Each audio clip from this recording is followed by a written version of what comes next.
इस टाइम में social media लोगों की लाइफ का बहुत ही इंपॉर्टेंट हिस्सा बन चुका है। लोग अपनी पर्सनल लाइफ में होने वाली छोटी बड़ी सभी बातें ऑनलाइन पोस्ट करना पसंद करते हैं। लोगों में अपने फॉलोअर्स को बढ़ाने की जैसे होड़ लगी रहती है। कुछ लोग जिनके बहुत फॉलोअर्स हो जाते हैं वो इन्फ्लुएंसर बन जाते हैं। आज का केस एक 30 साल की सोशल मीडिया इन्फ्लुएंसर और ब्लॉगर रितिका सिंह का है, जिसके 44,000 से भी ज्यादा इंस्टाग्राम फॉलोअर्स थे। आयरनी ये है कि जब उसका मर्डर हुआ तो घंटों तक उसकी डेड बॉडी हॉस्पिटल में एक स्ट्रेचर पर पड़ी रही। उस वक्त उसके पास बस उसके पेरेंट्स के अलावा और कोई नहीं था। रितिका उत्तर प्रदेश के गाजियाबाद सिटी में अपनी फैमिली के साथ रहती थी। उसकी फैमिली में उसके पेरेंट्स और एक छोटा भाई था। रितिका के पापा नोएडा में एक शू कंपनी में जॉब करते थे। वो पढ़ने में बहुत अच्छी थी और उसने अपनी पढ़ाई एक कॉन्वेंट स्कूल से की थी। वो अपनी समर वेकेशंस में फिरोजाबाद के पास टुंडला में अपनी नानी के घर रहने जाती थी।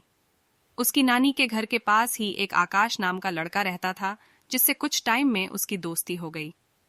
वो जब भी अपनी नानी के घर जाती थी उससे भी मिला करती थी। रितिका की तरफ से तो बस ये एक दोस्ती से ज्यादा कुछ नहीं था, पर आकाश उसे पसंद करने लगा था। एक बार जब रितिका अपनी नानी के घर से वापस अपने घर गाजियाबाद आई तो उसके पीछे पीछे आकाश भी आ गया। गाजियाबाद में आकाश की बहन भी रहती थी। उसने अपनी बहन के घर रहना शुरू कर दिया, जिससे वो रितिका से मिलता रहे। उसने फिर रितिका से मिलना शुरू कर दिया और धीरे धीरे उन दोनों की दोस्ती प्यार में बदल गई। रितिका भी आकाश को पसंद करने लगी। आकाश ने रितिका को बताया कि उसने हाल ही में रेलवे का एग्जाम दिया है और उसकी बहुत जल्दी ही अच्छी जॉब लग जाएगी और वो एक ऑफिसर बन जाएगा। दोनों ने अपने अपने घर पर एक दूसरे से शादी की बात की। शुरू में रितिका की फैमिली को यह रिश्ता पसंद नहीं था, पर फाइनली रितिका ने उनको मना लिया। उसके पेरेंट्स को लगा कि उनकी बेटी समझदार है, उसने सही डिसीजन लिया होगा। और फिर 2014 में रितिका और आकाश की शादी हो गई। शादी के बाद कुछ दिन तो सब कुछ बहुत अच्छा था। दोनों बहुत ही खुश थे। धीरे धीरे शादी का हनीमून पीरियड निकलने लगा और आकाश की सच्चाई रितिका के सामने आने लगी। जैसा उसने शादी से पहले बोला था कि उसकी रेलवे में जॉब लगने वाली है, वैसा कुछ नहीं हुआ और वो कहीं और भी जॉब के लिए ट्राई नहीं कर रहा था। वो बस सारा दिन घूमता रहता था। घर चलाने के लिए रितिका ने बीएससी कंप्लीट की और एक स्कूल में टीचर की जॉब करने लगी। उसने आकाश को बहुत समझाया कि कहीं पर नौकरी ढूंढ ले, पर उसको कोई असर नहीं पड़ा। उसने रितिका को मारना पीटना भी शुरू कर दिया। अब वो उस पर शक भी करने लगा था। क्योंकि रितिका बहुत सुंदर थी तो वो उस पर शक करता था। जॉब ना करना और शक करने की वजह से दोनों में झगड़े काफी बढ़ गए थे। अब आकाश रितिका को फिजिकली और मेंटली टॉर्चर करने लगा। शादी के 3-4 साल में ही सिचुएशन इतनी खराब हो गई कि रितिका का पेशेंस अब टूटने लगा। एक बार लड़ाई में आकाश ने रितिका के पैर जलाने की कोशिश की थी। इसी टाइम उसकी फेसबुक पर विपुल अग्रवाल से दोस्ती हुई और उसने विपुल से हेल्प मांगी। फाइनली रितिका ने डिवोर्स फाइल किया और आकाश को छोड़कर चली गई। आकाश इस बात को बिल्कुल सहन नहीं कर पाया कि उसकी बीवी उसको छोड़कर चली गई है, और क्योंकि आकाश कोई जॉब नहीं करता था, उसकी इनकम का सोर्स भी अब नहीं रहा था, क्योंकि रितिका ही टीचर की जॉब से घर चला रही थी। विपुल ने रितिका को एक दूसरे स्कूल में जॉब दिलवाई। वो इस स्कूल में पार्टनर था। गुस्से में पागल आकाश ने उसको ढूंढने की बहुत कोशिश की। रितिका को अपनी जान का खतरा महसूस हो चुका था, इसलिए उसने अपने पेरेंट्स से भी कांटेक्ट तोड़ रखा था। उसको डर था कि पेरेंट्स के थ्रू आकाश उसका पता लगा लेगा। अब टाइम के साथ विपुल और रितिका की दोस्ती भी प्यार में बदल गई। क्योंकि रितिका को आकाश का डर था, इसलिए वो 2022 में विपुल के साथ आगरा चली गई। वहां पर उसने ओम श्री प्लैटिनम अपार्टमेंट्स में एक फ्लैट किराए पर लिया, जहां पर वो विपुल के साथ लिव इन में रहने लगी। विपुल शादीशुदा था और उसकी वाइफ डेंटिस्ट थी। दोनों का एक 10 साल का बेटा भी था। उसके बाद भी वो अपनी फैमिली से अलग रितिका के साथ रहता था। ओम श्री प्लैटिनम अपार्टमेंट्स में सिक्योरिटी बहुत स्ट्रांग थी। कोई भी अंदर आता था तो उसकी रजिस्टर में एंट्री होती थी और गार्ड अपार्टमेंट में फोन करके कंफर्म करता था। पूरी सोसाइटी 24 घंटे सीसीटीवी सर्वेलेंस में रहती थी।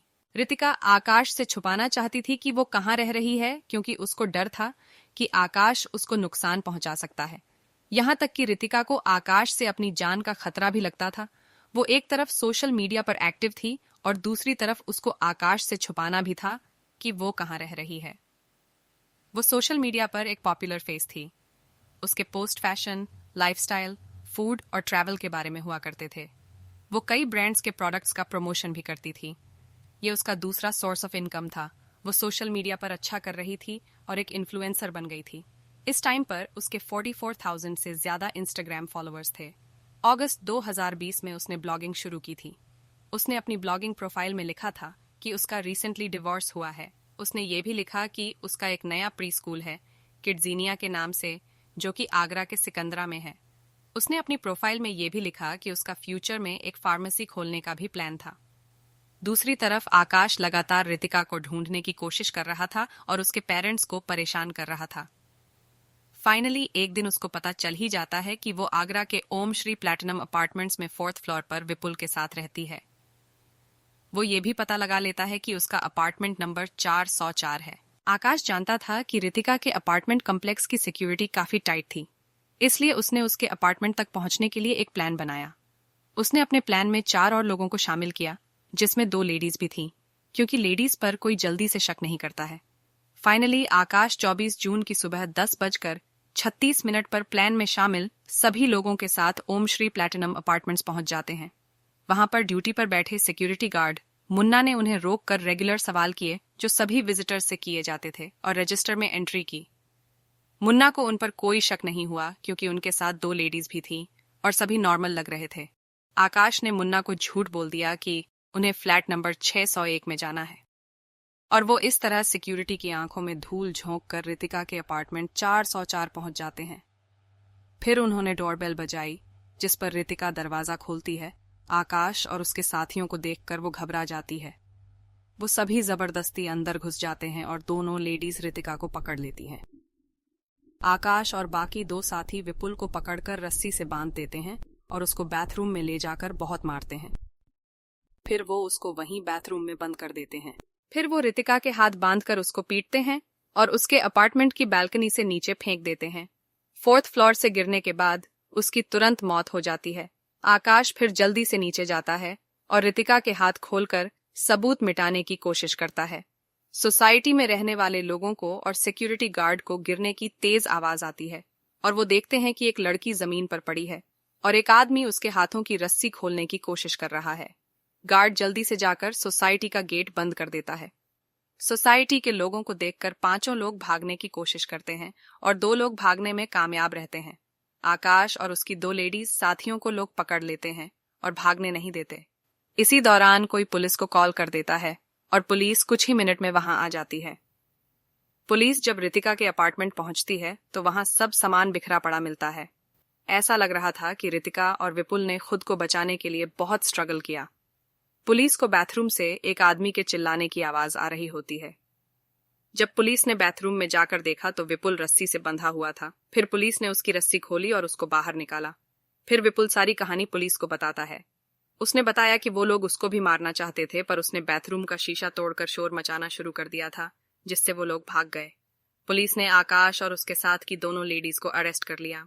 अपनी बेटी के मरने की खबर सुनकर रितिका के पेरेंट्स का रो रो कर बुरा हाल था। पोस्टमार्टम रिपोर्ट से पता चला कि उसकी मौत एक्सेसिव ब्लीडिंग होने से हुई। 4थी मंजिल से नीचे गिरने से उसके हाथ, पैर, सिर और सीने में फ्रैक्चर हो गए थे और उसके पेट में खून भर गया था। कुछ दिन बाद बाकी दोनों आरोपी जो भाग गए थे उनको भी पुलिस ने पकड़ लिया। इनका नाम चेतन और अनवर है और दोनों टुंडला के ही रहने वाले हैं। रितिका का फोन इन दोनों के पास से ही मिला। पुलिस को रितिका का एक लेटर भी मिला जो उसने 10 जून 2021 को लिखा था। इस लेटर में उसने बचपन से लेकर अब तक के अपने सभी स्ट्रगल्स के बारे में लिखा हुआ था। उसने इस लेटर में यह भी लिखा था कि आकाश उसकी फैमिली को परेशान कर रहा था और उसकी झूठी फोटोज बनाकर झूठे आरोप लगाकर उसे बदनाम कर रहा था। रितिका की मां मंजू ने बताया कि बेटी को पहले से ही मर्डर का डर था। उसने अपनी मां को फोन करके ये बताया था कि आकाश उससे कहता था कि तुझे मैं ही मारूंगा। मर्डर से 2 दिन पहले रितिका ने अपनी मां को फोन करके कहा था कि वो अपने डॉगी को लेकर गाजियाबाद आ रही है, मगर दूसरे दिन ही उसने मना कर दिया था। वो कुछ डरी हुई सी लग रही थी।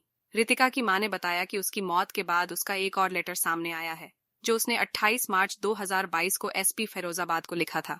इसमें रितिका ने लिखा था कि उसने 12 मार्च 2022 को टूंडला थाने में 6 लोगों के खिलाफ मुकदमा दर्ज कराया था। इसमें उसने आकाश गौतम, अनिल धर, सत्यम धर और दीपाली अग्रवाल का नाम लिया था। एफआईआर दर्ज कराने के बाद 23 मार्च को मैजिस्ट्रेट के सामने बयान हुए, जिसके बाद 25 मार्च को इन सभी ने उसे मुकदमा वापस लेने के लिए धमकाना शुरू कर दिया और ऐसा ना करने पर उसे जान से मारने की धमकी दी। रितिका ने साफ लिखा था कि अगर फ्यूचर में उसे कुछ होता है तो ये एफआईआर ही उसका अंतिम बयान समझा जाए। पुलिस को अपनी इन्वेस्टिगेशन में पता चला कि आकाश और विपुल की वाइफ दीपाली मर्डर के दिन टच में थे। इसके बाद पुलिस ने 10 अगस्त 2022 को दीपाली को भी अरेस्ट कर लिया। उसने कोर्ट में बेल के लिए अपील की, जो रिजेक्ट हो गई। आरोपी की फैमिली रितिका के पेरेंट्स को उनके ही घर में घुसकर कोर्ट के बाहर सेटलमेंट करने के लिए धमका रही थी। वो उन्हें ये कहकर धमका रहे थे कि अगर उनकी बात नहीं मानी तो उनका हाल भी रितिका जैसा ही कर देंगे। डर कर रितिका के पेरेंट्स ने पुलिस से शिकायत की और प्रोटेक्शन मांगी। अभी भी उसके पेरेंट्स अपनी बेटी को जस्टिस दिलाने के लिए कोर्ट में लड़ रहे हैं। आपको अगर कुछ पता चलता है तो नीचे कमेंट करके जरूर बताएं, और अगर ये वीडियो पसंद आई हो तो इसे प्लीज लाइक कर दीजिए और मेरे चैनल को प्लीज सब्सक्राइब भी कर दीजिए। आपका सपोर्ट मुझे आगे भी वीडियोस बनाने का मोटिवेशन देगा। अपना ख्याल रखिए और सेफ रहिए। मिलूंगी आपसे जल्द ही अगले वीडियो में।